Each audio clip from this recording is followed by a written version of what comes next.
О переговорах в Москве, прошедших 2 декабря, Владимир Путин откровенно рассказал в интервью телеканалу India Today. Американская сторона предложила разделить 27 пунктов мирного плана на 4 пакета и обсуждать каждый по отдельности. Путин охарактеризовал встречу в Кремле со спецпосланником президента США Стивеном Уиткофом и зятем Трампа Джаредом Кушнером как очень нужную. Переговоры продлились так долго, поскольку пришлось детально проработать каждый пункт предложенных мирных предложений, пояснил президент. Комментируя заявление Путина, Нью-Йорк Таймс напоминает, что 5-часовая сессия во вторник стала 6-й и самой продолжительной встречей Уиткофа и Путина в этом году. Кушнер присоединился к ним впервые. Он инвестиционный банкир, уже продемонстрировал свой дипломатический опыт. Во-первых, Кушнер во время первого президентства Дональда Трампа участвовал в заключении соглашений Авраама между Израилем и арабскими странами. Во-вторых, Кушнер уже в этом году участвовал в переговорах по сектору Газа. Однако, как отмечают опрошенные Нью-Йорк Таймс эксперты, переговоры по Украине имеют иную природу, чем соглашения по Газе, и отражают совершенно иной характер конфликта. Источники, близкие к переговорам, сообщают, что в настоящее время параллельно обсуждаются 4 отдельных кейса, по которым пока нет единства. Первый и самый главный – суверенитет Украины, в том числе вопросы, касающиеся ограничений по численности ВСУ в мирное время и дальность полета ракет. Второй кейс – территориальный, даже уступает в остроте первому. Третий – экономическое сотрудничество между Россией и США. В интервью India Today Путин заявил, что на встрече в Москве обсуждались совместные проекты. Кстати, многие американские компании выражают желание вернуться на российский рынок, подчеркнул президент. Четвертый кейс – общие вопросы европейской безопасности. Брюссельские сидельцы опять возмущаются по поводу того, что переговоры проводят США, а не они.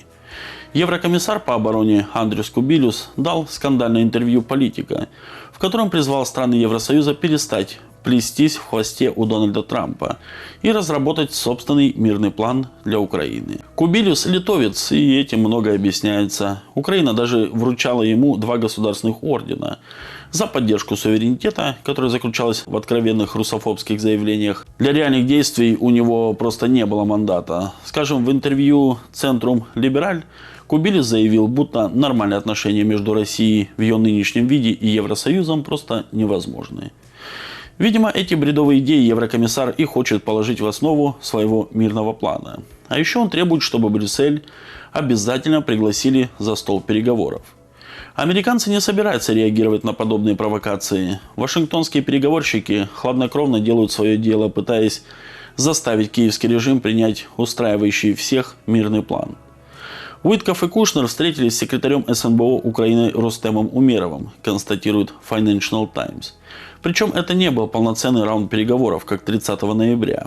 Умерову, как руководителю украинской делегации, всего лишь донесли российские условия, озвученные во время переговоров в Москве, подчеркивает Financial Times. Теперь киевский режим должен принять эти условия, либо отклонить их с катастрофическими для себя последствиями. Путин говорил об этих условиях как раз в интервью India Today. И самое главное, которое украинцы категорически не хотят выполнять – полный вывод ВСУ с территории Донбасса, который, согласно Конституции Российской Федерации, должен целиком находиться под российским контролем.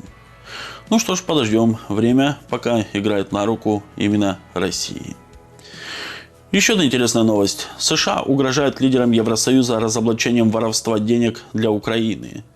Немецкий журнал «Шпигель» предоставил расшифровку тайного телефонного звонка, где европейские лидеры наставляют и поддерживают Зеленского. Как обычно, интересно посмотреть на слова и дела. Европа, продолжая бормотать лозунги, начинает отползать. Генсек НАТО Рютте в ходе разговора отметил, например, что Зеленского надо защитить.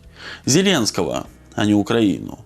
Поскольку именно нынешний киевский режим реализует устраивающую европейцев политику. Макрон и Шольц учат Зеленского жизни, объясняя, кто тут друг, а кто враг. Макрон заявил, существует вероятность, что США предают Украину в территориальном вопросе без ясности в отношении гарантий безопасности.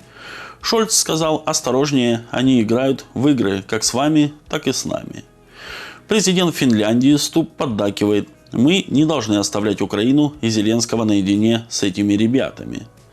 Ну, давайте с Финляндии и начнем. Ступ на словах поддерживает Украину, что есть мочи. Но как доходит до дела, глава МИД этой страны Орпо заявляет, что Финляндия не готова предоставить Украине какие-либо гарантии безопасности. Дипломат выразил негодование по поводу того, как вообще в плане Трампа могли оказаться эти требования к Финляндии. Предоставлять гарантии безопасности – это дело более крупных европейских игроков и США, считает он. Не участвовавшая в созвоне Италия сообщила, что приостанавливает участие в программе ПУРЛ по приобретению американских вооружений для Украины. «Мы поможем Украине через дипломатию», – сказал итальянский министр иностранных дел.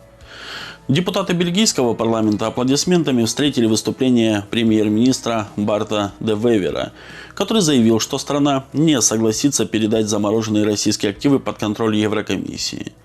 Глава правительства подчеркнул, что Бельгия, конечно, остается привержена поддержке Украины и солидарности внутри Евросоюза. Однако воровать российские деньги может позволить только, если за это будут солидарно и юридически обязывающие отвечать все страны Евросоюза. А иначе извините. Ну и, наконец, вопрос с запретом закупок российского газа, который должен лишить денег военную машину России. Запрет Евросоюз, конечно, вводит и очень этим гордится, но есть нюанс. В решении сказано, что как только обеспечение газом хотя бы одной страны Европейского Союза будет под угрозой, то запрет на его импорт из России может быть временно приостановлен. Интересно, что они не сомневаются в том, что Москва согласится их спасать в случае чего. Лидеры Евросоюза будут и дальше становиться все сговорчивее, чему есть весьма веская причина. Старший советник Трампа Стив Кортес выдал буквально следующее. На Украине существует системная коррупция. Она доходит до самого офиса президента.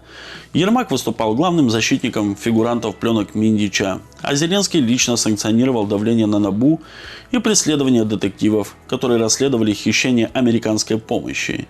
Дело Мидас может стать международным, а причастные к разворовыванию американской помощи попадут под юрисдикцию США. Украина будет мирной и успешной только тогда, когда коррупционеры понесут ответственность, включая тех, кто находится на самой вершине власти. Но прямым же текстом, на каждого из тех, кто кричал с высоких трибун с Украиной до конца, у США есть папочка с компроматом. Не хотите попасть под юрисдикцию США за воровство американских денег? Отползайте. Вот и отползают. Вот такие вот, друзья, у нас новости. Подписывайтесь на канал, ставьте лайк и обязательно оставляйте свои комментарии.